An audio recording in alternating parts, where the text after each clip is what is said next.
Hi there, I'm here with Pat Maher, and he is a Grinnell College senior men's basketball player and was named the Midwest Conference Men's Basketball Performer of the Week for the third time. Congratulations, Pat. Thanks, Ted. If I would have told you before the season that you'd get this award three times, what would you have said? I'd say that's absolutely ridiculous.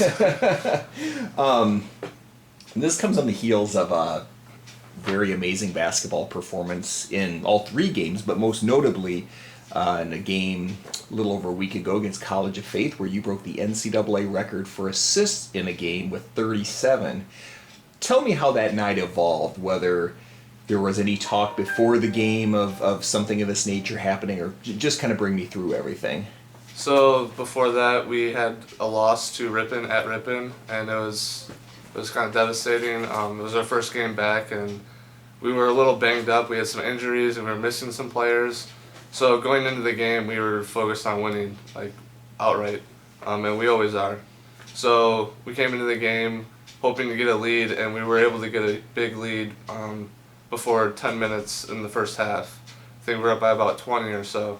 So from there, my coach said, "Pat, we're just going to leave you on the court and try to make plays for our team." I stayed up towards the offensive end.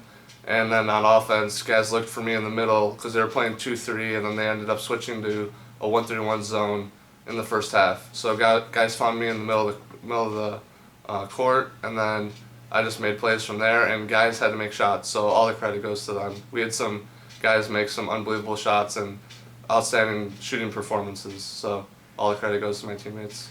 Well, you talked at halftime about how the record was in reach. Was there any point of the game where, as you were getting closer, were you keeping track? I know there's the old analogy, like when a baseball pitcher is throwing a no-hitter, nobody talks, that's never brought up. Did you have any communication that as you were getting really, really close that it was about ready to happen? Actually, no. I would say it was just like baseball. I knew I had a lot of assists in the first half, and then they said I had 17, which I was like, okay, the record's definitely in reach. But in the second half, I honestly had no idea because our team kind of went into a slump, and the other team came back. They were within 12 with about, I think, 5 minutes to go or so. So it just wasn't the right feel, I guess. And I had no idea where I was until we called a timeout with about 2 minutes to go, and over the PA they had said that I had tied the record. So that was the only instance where I knew I was close, or I guess there. You had brought up a point that I was actually one of my questions about the team part of this, and assist, if you think about it, really is a team performance. I mean, you pass the ball and you have to have great passes, but you also have to rely on people knocking down shots. Talk about your team's performance. Any certain individuals that you really thought stepped up in that game and really helped you achieve this type of thing? Absolutely. There were great three-point performances. Julian Marks had a great game. Luke Yeager had a great game. And Aaron Levin, my fellow senior, had 51 points. I think someone said that he gave me 16 of my assists alone. So he was outstanding. And just overall, everyone shot about 50% from the three-point line, which is amazing three-point percentage. So great team effort. And I would agree. That's probably, in my 4 years here, the best game I've seen from Aaron Levin, for sure. Oh my gosh, yeah. And another fact that maybe some know, maybe some don't, Jack Taylor did not play in this game. How did you have any people asking that? Like, how did you achieve this without Jack Taylor playing? Did you ever hear that at all? Yeah, I heard a little bit of that. We would have loved to have him. I mean, he's a great player. So, yeah, we just had to do what we had. We had to play with the players we had. People play injured, people were hurt, but we had to follow through with it. So I think that leads into what I'm going to ask next. I think the fact that you had so many people that were able to perform well in that game along with you really is a testament to why we've been so successful this season. Last year we'd graduated a lot of seniors from that squad. Rather inexperienced team this year, and it's like we haven't missed a beat.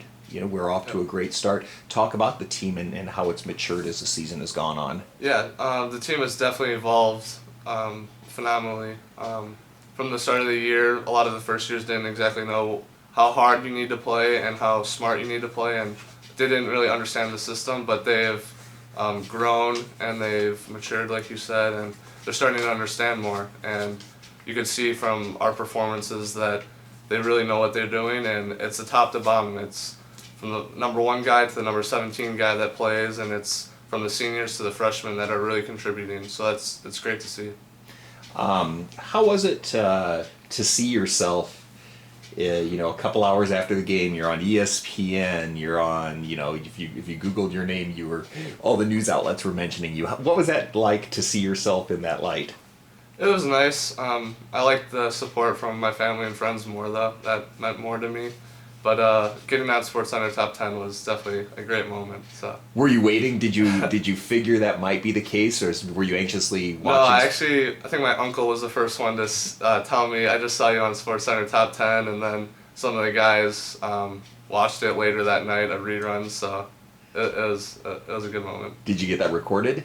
It's on YouTube. Okay, so good. I got good. the link. Okay, again, this is Pat Maher. He is this week's Midwest Conference Men's Basketball Performer of the Week. Congratulations again, and good luck the rest of the way. Thanks, Dad.